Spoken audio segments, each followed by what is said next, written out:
Go. I'm going to tell you about a site that I have only seen once in my lifetime, and which was plenty enough. It was enough right there, and it was an amazing thing. I was out goat hunting, and we were on the top of a mountain. Now this mountain was above the tree line, except that there was a bunch of alders growing on the top. Now alders, an alder patch, for those of you not from Alaska, is little trees, kinda, that are more like a bush, except they're like 20 feet tall. It's very dense. It's hard to get through. You can't move hardly through the stuff. And every time you do, of course, you make a noise. Well, we scouted at the top of this mountain, and there's nothing on there but this one patch of alder. And of course, there's all kinds of goat sign, sheep sign around the outside, so I said, we're good. And we got up in the morning, early in the morning, and we decided that there was three of us. We'd each come in from a different direction. So, we went sneaking in there with our rifles, and I was the first one to discover that there was an opening in the middle of this patch of alders, a little grassy area, and it was like cool. I said, wow, look at that. Didn't see any goats or sheep, but there's a patch of grassy area in the middle of this alder patch. I thought that's really weird.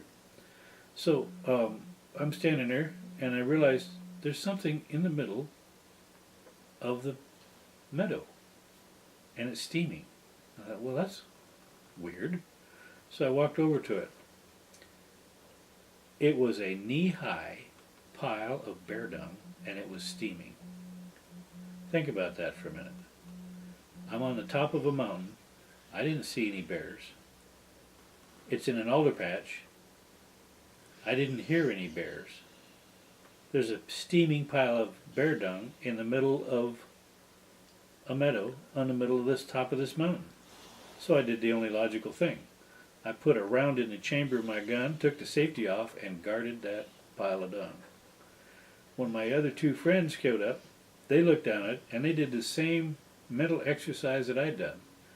They looked at the pile of dung, they looked at the sheer size and volume of that, and imagined what size of bear could do that kind of thing, noted that it was steaming early in the morning, that they had never seen a bear, they hadn't heard the bear, and they did exactly the same thing I did.